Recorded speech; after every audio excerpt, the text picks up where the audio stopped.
सिंध में पहली से 8वीं जमात के तमाम इम्तिहानात 1 जून से शुरू होंगे।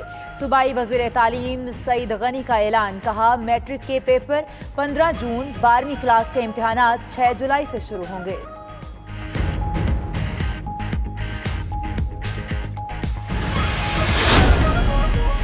वज़ीर आज़म इमरान खान से मौलाना तारिक जमील की मुलाकात। वज़ीर आज़म की कोरोना के खात्मे के लिए खुसूसी दुआओं की दरख्वास्त। उधर इमरान खान की ज़ेर सदारत नेशनल कोऑर्डिनेशन कमेटी का इजलास, वफाकी वज़रा, वज़राए आला समेत कमेटी मेंबरान की शिरकत। ताज़ा तरीन सूरत हाल पर ब्रीफिंग दी गई। वज़ीर आला सिंध सैयद मुराद अली शाह वीडियो लिंक के जरिए शरीक हुए। केस की समाअत चीफ जस्टिस जमाल मंदोखेल ने इस्तफसार किया कि जब सरहद बंद है तो केस कहां से आ रहे हैं। अदालत ने सेक्रेटरी सेहत समेत दीगर हुक्काम को तलब कर लिया। दुनिया भर की मईशत भी बीमार। कारोबार के दौरान 100 इंडेक्स में 2300 से जायद पॉइंट्स की कमी। 100 इंडेक्स 33,680 की सतह पर आ गया। ट्रेडिंग फिर मुअत्तल। इंटरबैंक मार्केट में डॉलर 1 रुपए 72 पैसे सस्ता, 157 रुपए 25 पैसे का हो गया। उधर आलमी मार्केट में तेल की कीमतें भी गिर गईं। ब्रेंट क्रूड ऑयल की कीमत में $1.13 की कमी। सिंध हाई कोर्ट में इंतजामात मजीद सख्त। अदालत में गैर जरूरी अफराद के दाखिले पर पाबंदी, सिर्फ केसेस से मुतल्लिका अफराद ही जा सकते हैं। एहतसाब अदालत में पुलिस एहलकारों में मास्क तकसीम, सैनिटाइजर और ग्लव्स भी फराहम किए गए। मुल्क भर में फेस मास्क और हैंड सैनिटाइजर हो गए नायाब। इस्लामाबाद, रावलपिंडी, कराची में सैनिटाइजर और मास्क गायब। लाहौर, फैसलाबाद, कोयटा में सैनिटाइजर, पेशावर में मास्क नापैद। Chief justice Lahore high court का सर्जिकल मास्क और सैनिटाइजर्स की आदम दस्तियाबी का सख्त नोटिस। वफाकी और सूबाई हुकाम को कल तलब कर लिया। उधर सैनिटाइजर और मास्क की किल्लत पर शहरी फट पड़े, कार्रवाई का मुतालबा कर दिया। पहले इजीली अवेलेबल था, अब इसकी प्राइस 30+ पहुंच गई हुई है। मतलब इसका डब्बा जो है वो 1150 रुपये का मिल रहा है, वो भी ब्लैक। ना मास्क मिल रहा है, ना सैनिटाइजर मिल रहा है किसी भी शॉप से, ठीक है। और जिनके पास है वो कीमतें 4-4, 5-5 गुना कीमतें दे रहे हैं। अपनी मर्जी की कीमत है, कोई फिक्स प्राइस नहीं है। पहले 5 रुपए का मास्क मिलता था और अब मैंने ये 60 रुपीज़ का लिया है। होल सेल में भी नहीं है और वहाँ से सप्लाई नहीं हो रहा है। जो पहले का माल पड़ा है वो दे रहे हैं। कोई भी ऐसी कोई वबा आती है, कोई मसला आता है, कुछ भी, तो यहाँ ब्लैक मार्केटिंग शुरू हो जाती है और वो चीज़ें गायब होना शुरू हो जाती है। पंजाब हुकूमत का जामियात के हॉस्टल्स को करंटीना बनाने का फैसला। सूबे की तमाम सरकारी जामियात के हॉस्टल्स खाली करा लिए गए। अवामी आगाही के लिए उलमा कराम की खिदमात हासिल करने का फैसला। तमाम मसालिक के जय्यद उलमा और मशाइख आज वज़ीर आला से मुलाकात करेंगे।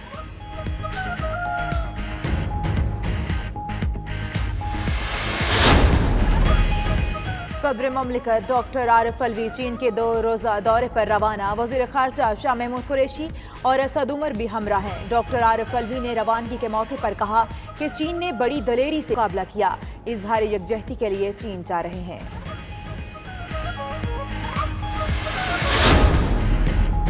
इस्लामाबाद ट्रैफिक पुलिस ने हुकूमती अहकामात हवा में उड़ा दिए। अवामी इज्तिमात पर पाबंदी के बावजूद ट्रैफिक ऑफिस में सैकड़ों शहरी मौजूद। शहरियों ने लाइसेंस के हुसूल के लिए बायोमेट्रिक का भी इस्तेमाल किया।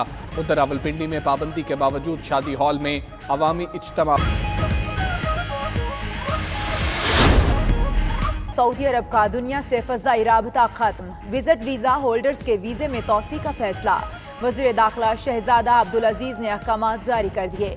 उधर मुत्तहिदा अरब अमारात का भी कल से हर किस्म के वीज़ों का इजरा बंद करने का ऐलान।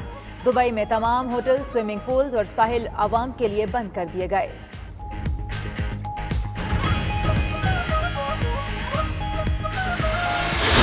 परहेज इलाज से बेहतर, दूसरों से हाथ मिलाना छोड़ दें, गले मिलने से गुरेज करें, गुफ्तगू के दौरान फासला रखें, सैनिटाइजर्स का इस्तेमाल करें, खांसते और छींकते वक्त टिश्यू पेपर या रुमाल इस्तेमाल करें, आंखों, नाक और मुंह को बार बार छूने से गुरेज करें, हाथों को साबुन से बार बार धोएं, हुजूम में जाने से गुरेज करें। PSL 5 के लीग मैचेस मुकम्मल। मुल्तान सुल्तान्स, कराची किंग्स, लाहौर कलंदर्स और पेशावर ज़ल्मी सेमीफाइनल मरहले में जगह बनाने में कामयाब। इस्लामाबाद यूनाइटेड और दिफाई champion Quetta Gladiators group stage से आगे न जा सके। क्रिस लेन और डेविड विज लाहौर कलंदर्स को खैर बात कह गए।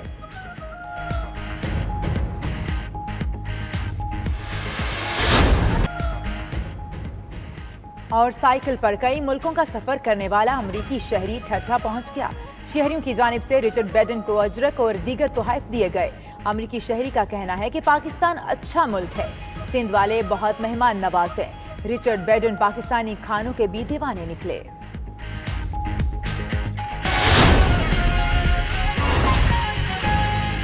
भी आपको बराह रास्त लिए चलेंगे। वज़ीर तालीम सिंध सईद गनी इस वक्त न्यूज़ कॉन्फ्रेंस कर रहे हैं। 6 जुलाई 2020 11वीं और 12वीं जमात के इम्तिहानात होंगे।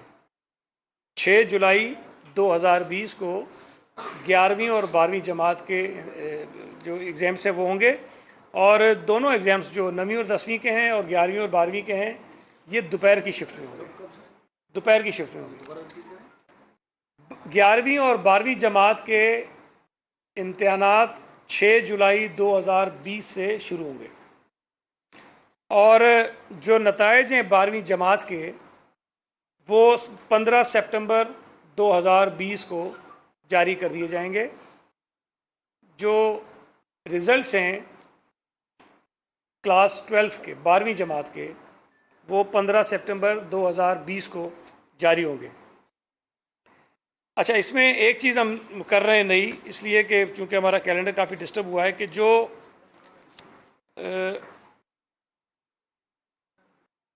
11वीं और 12वीं जमात का सेशन है, जो कॉलेज में जो तालीमी साल शुरू होगा वो 1 अगस्त 2020 से शुरू होगा। 1 अगस्त 2020 से 11वीं और 12वीं जमात की क्लासेस कॉलेजेस में शुरू होंगी, और जो एडमिशन है 11वीं जमात के वो 15 जुलाई से शुरू हो जाएंगे। 1 अगस्त से 11वीं और 12वीं की जमात की क्लासेस शुरू होंगी, और उससे पहले जो दाखिले हैं 11वीं जमात के वो 15 जुलाई से शुरू हो जाएंगे। लेकिन इसमें एक चीज़ अगर आप इसको जब देखेंगे तो आपको शायद लगेगी कि जो रिज़ल्ट्स हैं 10वीं जमात के वो 15 अगस्त को आने, लेकिन एडमिशन हम पहले कर रहे हैं 15 जुलाई को, और ये एडमिशन जो 9वीं जमात का उनका रिज़ल्ट होगा उसके बिहाफ पे प्रोविजनल हम कर देंगे। प्रोविजनल एडमिशन हो जाएगा 11वीं जमात में मैट्रिक के बच्चों का, लेकिन चूंकि उसका 10वीं जमात का रिज़ल्ट नहीं आया होगा तो वो प्रोविजनल एडमिशन होगा उसकी 9वीं जमात की जो मार्कशीट होगी उसकी बुनियाद पर। और जब 15 अगस्त को रिज़ल्ट आ जाएगा तो जो लोग क्वालिफाई कर जाएंगे, जो पास हो जाएंगे वो कैरी ऑन करेंगे, जो उसमें फेल हो जाएंगे वो जाहिर है कि फिर वापस चले जाएंगे। तो ये जो है वो डिसीशंस हुए हैं। उसके अलावा एक और चीज़ जिस पर बहुत ज़्यादा मुझे भी शिकायत आती हैं, और ज़ाहिर आप तक भी आती होंगी, सोशल मीडिया पे भी आती हैं, कि अक्सर वालिदैन ये कह रहे हैं कि जब स्कूल बंद हैं तो हम फीसेस क्यों दें बच्चों की फ़ीस हम क्यों दें स्कूलों को। तो इसमें मैं ज़रा वजाहत कर दूं कि आपको याद होगा कि 2-3 बरस पहले सुप्रीम कोर्ट में और हाई कोर्ट में मुख्तलिफ केसेस ये चले, और उससे पहले ही होता था कि तमाम स्कूल छुट्टियों की एडवांस फ़ीस ले लिया करते थे। तो अदालत ने ये फ़ैसला किया, मौजूद अदालत ने ये फ़ैसला किया कि कोई भी स्कूल जो है बच्चों से एडवांस फ़ीस नहीं लेगा, जो भी फ़ीस देनी होगी वो मंथली बेसिस पे होगी। तो ये हमेशा से होता आया है कि स्कूलों की जब छुट्टियां भी होती हैं तो स्कूलों में फ़ीस अदा की जाती है, इसलिए कि जिस स्कूल में आपके हमारे बच्चे पढ़ते हैं वहाँ पर बहुत सारे लोग काम करते हैं, मुलाजमत करते हैं, उनकी तनख्वाहें होती हैं। तो अगर हम ये फ़ैसला कर लें कि जी बच्चों को फ़ीस नहीं देनी, तो फिर हमें शायद ये फ़ैसला भी करना पड़ेगा कि जो उन स्कूलों में मुलाजमीन उनको तनख्वाह भी ना दी जाए, और ये एक फ़ैसला बड़ा नामुनासिब है जो हम नहीं कर सकते। तो मेरी गुजारिश ये है कि अदालत के फ़ैसले के मुताबिक तमाम वालिदैन अपने बच्चों की फ़ीस माहाना अदा करें। कोई एडवांस फ़ीस जो होती है वो 2 महीने 3 महीने की होती है, उसको देने की ज़रूरत नहीं है। वो हमने जो प्राइवेट स्कूल्स मैनेजमेंट के नुमाइंदे बैठे थे उनसे भी गुजारिश की है कि आप मंथली फ़ीस जो है वो लें और एडवांस फ़ीस आप उनसे ना लें। ये जो फ़ैसले थे वो हुए हैं। लेकिन इसके साथ साथ मैं एक और भी अर्ज़ कर दूं कि जो कोरोना वायरस के हवाले से सिंध हुकूमत एक्टिविटीज़ कर रही है, जो हमने इक़दाम उठाए हैं, उसमें मैं शुक्रिया अदा करना चाहता हूँ तमाम उलमाए कराम का और दीगर जो मज़ाहिब हैं उनके जो रहनुमा हैं, मजहबी रहनुमा हैं, उन सबका कि उन्होंने हुकूमत सिंध की दरख्वास्त पर जो मजहबी इज्तिमात होते थे उन सब को उन्होंने रिड्यूस